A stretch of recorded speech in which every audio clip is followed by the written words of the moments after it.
I believe with my whole entire heart that the coolest, most tasteful, raddest stuff is not acquired with a bunch of money. The coolest clothes, thrifted. The best bands are the ones that your friends haven't heard of yet.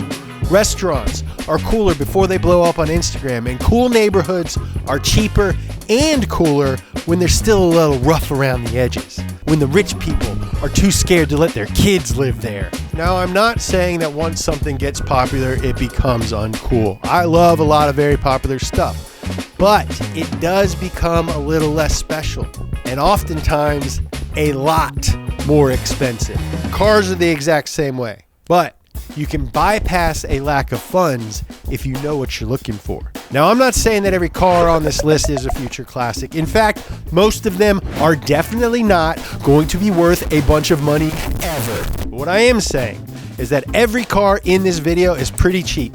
They're all fun to drive. Most of them get pretty good gas mileage, and every single one has a certain X factor, a certain je sais pas quoi, a special something that makes them unique, desirable, and fun to talk about. They're fun to drive now. And who knows, maybe some of these uncut gems will be the next big craze. And if that happens, you'll be able to tell everyone that you bought yours in 2026 before they got expensive.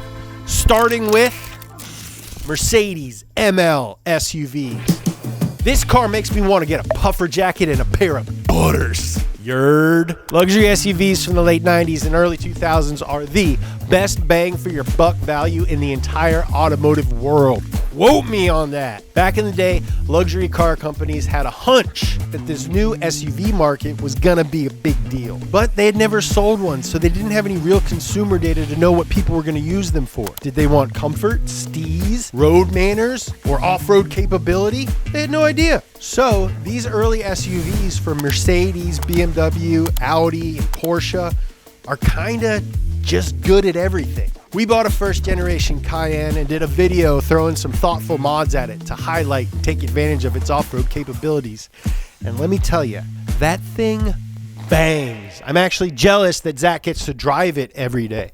And since we made that video, I've been casually looking for something with similar potential, but was different because I think it would be cute but lame if Zach and I drove the exact same car. And first generation Mercedes ML is the answer. This thing's got a ton of stuff that makes the Cayenne so great. You can get it with a V6. You can get it with a V8. They look amazing, and I don't think that they'll ever go out of style. They have great interiors, and if you find one with the off-road package, they came with real locking differentials and a 2-speed transfer case with a low-range gear, aka it can climb up lots of stuff. The early ones are even body-on-frame construction. It's an actual truck with a Mercedes badge. It's literally a budget G-Wagon. If I were to get one, which I might, I would take my time and find a nice ML500 because I think it would be worth a little extra money to have the V8. It's literally the same engine that comes in a G-Wagon. The biggest difference is you can find these for less than $10,000 every single day of the week. Cayennes are an amazing bargain. MLs are even more of a hack because way less people seem to know about them. Now, if I didn't want to go off-road and I just wanted a really nice daily driver on the street, I would try and find an ML55 AMG. Now, these rarely ever came with the off-road package. They might not be available with it at all, but they more than make up for it because they got big fender flares and 350 horsepower. Yerd. First generation Toyota Matrix XRS / Pontiac Vibe GT. There are going to be about 12 dudes out there who are absolutely ecstatic that we decided to include a Toyota Matrix in this video. Hi guys. Toyota has a long history of taking normal commuter cars and making cool versions of them.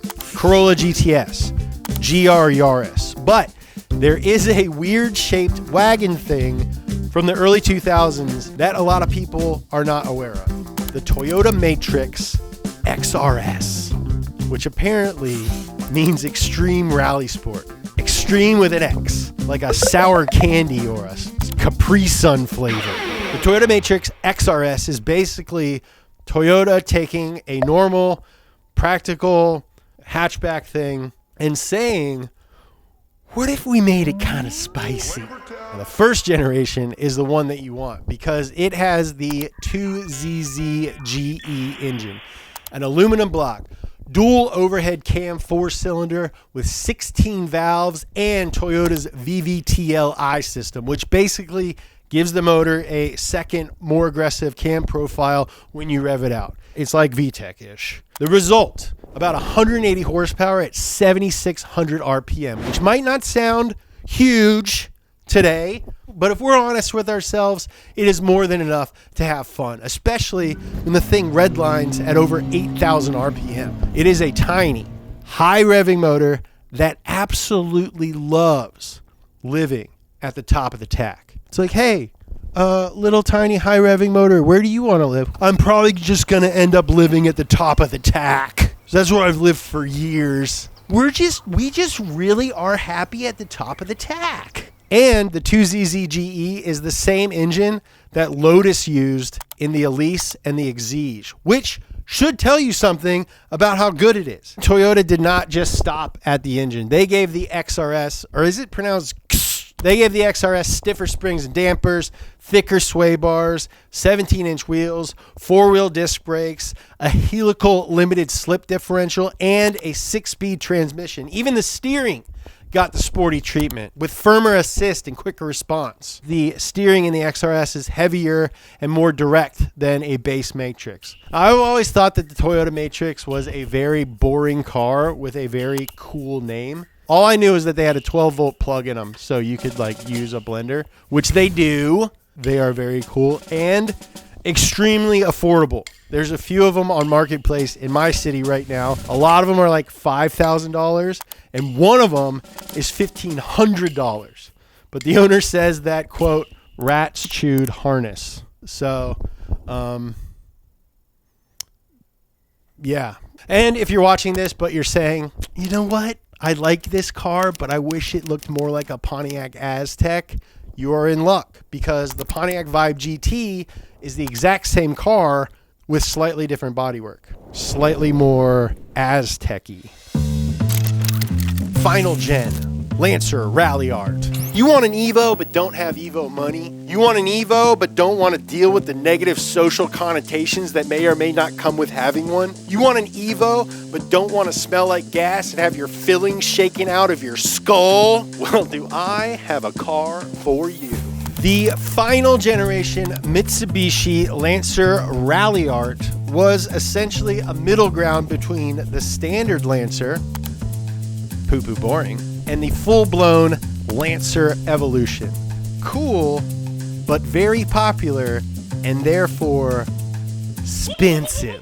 The Lancer Ralliart has a bunch of the same equipment and technology as the Evo, but in a slightly toned down, much less expensive package. Under the hood is a detuned version of Mitsubishi's turbocharged 4B11T 2-liter inline-4, the same basic engine found in the Lancer Evolution 10. This hog makes about 237 horse-purs and 253 pound-feet of torques. It puts that power to the ground through a simplified version of the advanced all-wheel drive system from the Evo 9. It's got everything except for active yaw control, but what it does have is an active center differential with different driving modes that adjust torque distribution between the front and rear wheels to improve traction and handling in different conditions. What kind of conditions, you might ask? James, what are these modes called? Tarmac, gravel, snow. Those are places that you do rally racing, which is an art, hence the name. Ralliart. It's got stiffer springs than a standard Lancer, bigger brakes than a standard Lancer, and it's also got some lips and spoilers and badges and stuff. The one downside is that it is DCT only.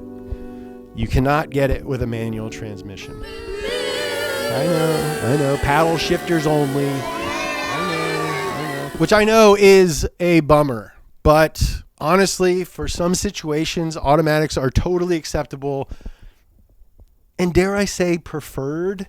If you're looking for a car to drive to work with all-wheel drive and a turbo, and you want to give your left leg a break while you sit in traffic, this car is cool. It's practical and it's cheap because it is wildly underrated.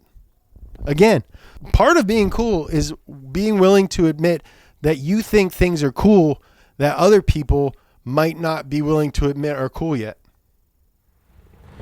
Have you been curious about investing in crypto, but don't want to make it your whole personality? Maybe you've been thinking about buying the dip right now, but you don't want to use a bunch of sketchy crypto sites or join 47 WhatsApp groups or Discord servers. Introducing today's sponsor, SoFi. SoFi is the first nationally chartered bank where you can buy, sell, and hold cryptocurrency, all from one simple app. You can access over 25 cryptocurrencies, all on a federally regulated platform with the safeguards of a bank. All in the same app where you keep your SoFi checking and savings. It's integrated and just like normal. And if you're just getting started in crypto investing, SoFi provides in-app guidance to help you learn as you go so you can invest smarter. And look, guys, crypto is obviously inherently risky. And you gotta make sure it's right for your financial situation.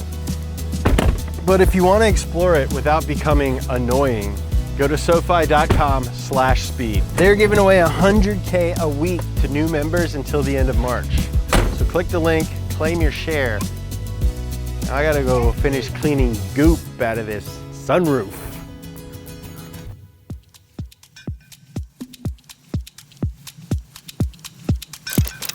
Acura TL Type S. I like these cars so much that my stepdad had one, and I still like them.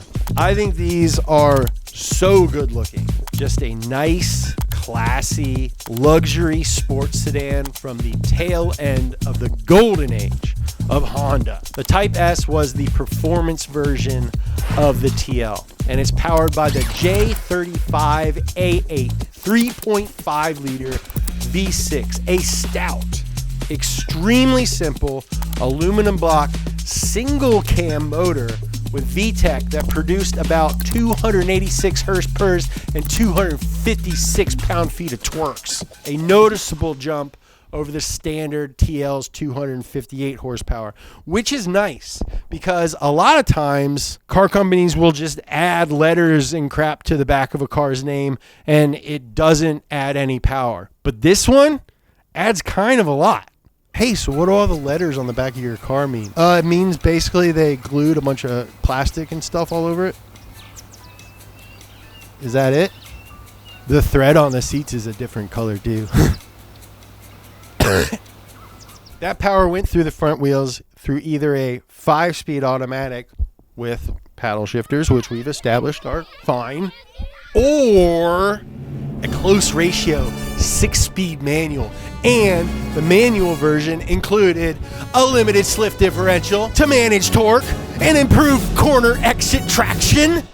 It's a Honda. And because it's a Honda, it's got double wishbone front suspension and multi-link in the rear. And it's got Brembo front brakes. This little boy could go from 0 to 60 in a little over 6 seconds, putting it right in the middle of the mix with a lot of Mercedes, BMWs, and Audis of that era. But what makes the TL better than those is how it blends that performance with golden era Honda durability. The J Series V6 is famously durable, and it's known for being capable of going well over 200,000 miles with routine maintenance. It's because it's simple and it's got strong internals, just like my huge cousin. Hi guys! Can they see me? He's simple, but he's got strong internals. You need any help? Nah, buddy, I'm good. Okay, you just let me know. I'll be right here. Thanks, pal. Heart of gold, that one. These things look really cool. They handle really well. The interiors are nice. They're pretty cheap. These are cool. Anything with a 3-liter V6 TDI. Audi A4, Audi A5, Audi A6, Audi A7, Audi A8, Audi Q5, Audi Q7, Audi Q8, Audi A6 Allroad, Volkswagen Touareg, Volkswagen Phaeton, Porsche Cayenne Diesel, Porsche Panamera Diesel. What do they all have in common? All of these cars became an interesting used car bargain, largely because of a little thing I like to call Dieselgate. The 3-liter V6 TDI engine was used in a bunch of cars throughout the Volkswagen, Audi, and Porsche lineup and was found to have software that altered emissions behavior during testing. Oops. After the scandal broke, Volkswagen and Audi were forced to buy back or modify thousands of diesel vehicles in the US. So a lot of the diesel Porsches, Audis, and Volkswagens from this time that you see on the market today were reacquired by the manufacturer, repaired with updated emissions hardware and software, and then resold with extended warranties. Now that situation created a bit of a hidden value in the used market. These are high-end luxury cars with nice interiors. They look awesome. They have all-wheel drive and a 3-liter turbo diesel V6 producing around 240 horsepower and 428 pound-feet of torque. They pull like a tugboat and they get 30 to 40 miles per gallon. And because of the emission scandal stigma, resale values are in the toilet, which is why today you can often buy any of these for a minute fraction of the original price. They're really well engineered. A lot of people don't know what year they're from, so they won't know. And the Dieselgate thing was all fixed. Value. Yeah, buddy? I like me a diesel. Altima SER. Now, based on my personal experience, Nissan Altimas are the fastest street legal cars on the planet. I have often been driving on the interstate when out of nowhere, a Nissan Altima passes me in the right lane going well over 200 miles per hour with a foot hanging out of the window. Well, the Nissan Altima SER is the fastest version of the fastest car on planet Earth. It follows the same theme as the other hopped up commuter cars in this video.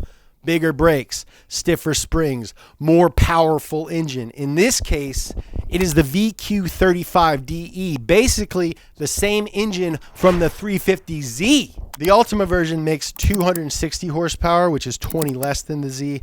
And while the Z is rear-wheel drive, all the power for the Altima goes through the front wheels by way of a 6-speed transmission with a helical limited slip differential. This is a very cool, under-the-radar car that you can get for a great price. This might be the best car on the list. I said that like I was in a concert. This next one is the best car on this list. It's a favorite of mine. The E90 BMW 330. The E90 BMW 330i was only made for 1 year in 2006. I said at the beginning of this video that I don't think a lot of these cars are ever going to be worth money or collectible. This is not one of those. One of the most iconic things on the entire planet is a naturally aspirated BMW straight six. And this is sort of like the end of the era. It sits at a very interesting moment in BMW's history, right before turbocharging took over Earth.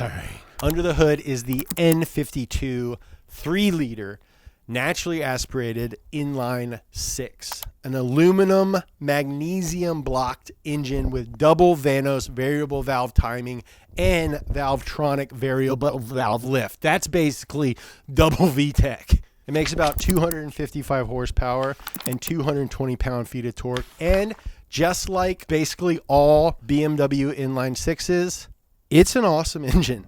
It's smooth. It loves to rev. You can get it with a 6-speed manual. The chassis is extremely balanced. McPherson struts up front, multi-link in the rear, and the result is the kind of balance that BMW is famous for. neutral handling, sharp steering, a car that feels composed whether you're commuting or on a back road. One of the reasons that the 330i has aged so well is because the NA N52 engine is extremely reliable, unlike the turbocharged engines that came after it. The N52 is relatively simple. It's got no turbos. It's got strong internal components. Yep. And it's got a reputation for lasting well over 200,000 miles with proper maintenance. And overall, it's considered one of BMW's more durable modern engines. It's got some normal things that you gotta fix: water pumps, valve cover gaskets, oil filter housing gaskets. That combination of naturally aspirated inline six, rear wheel drive, amazing E90 chassis makes this car like one of the final BMWs like this. BMWs now are great too, but they're big and they're so fast. For a long time, BMWs weren't the fastest car in a straight line. They were light, they were stiff, they were rear wheel drive, and you could rev the hell out of them and just chuck them. And this is one of the last ones of those. So get them while you still can, because they only made them for a year. Before we get to the final car, there are some cars that didn't quite make the list that I just gotta mention.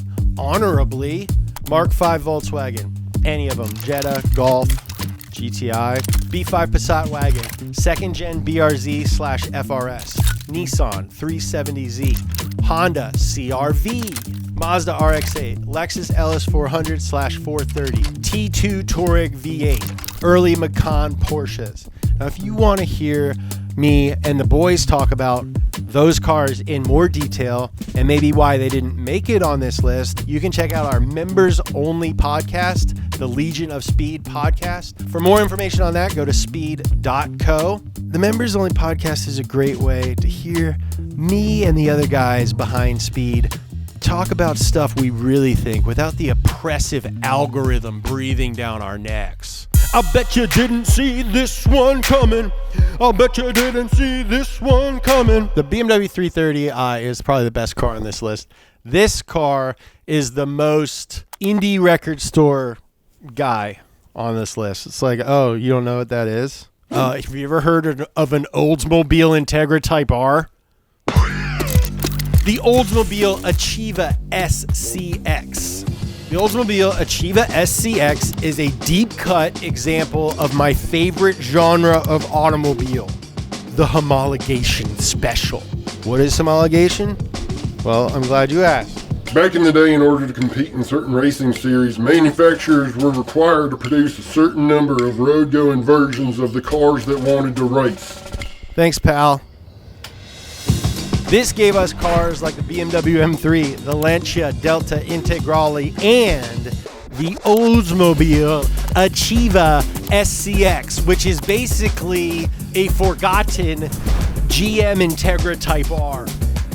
Don't laugh! Under the hood was the legendary 2.3-liter quad-4 W41 engine, a high-revving, dual overhead cam inline 4 that produced about 190 horsepower and 160 pound-feet of torques, which is kind of crazy for a naturally aspirated 4-cylinder in the early 90s. What makes the SCX special wasn't just the engine. It was built specifically to compete in showroom stock racing series like SCCA World Challenge. Now we take a look at the leader in Class C. This is Dave Jolly out of California in his Olds Achieva. It had tuned suspension. It redlined at 7,200 RPM.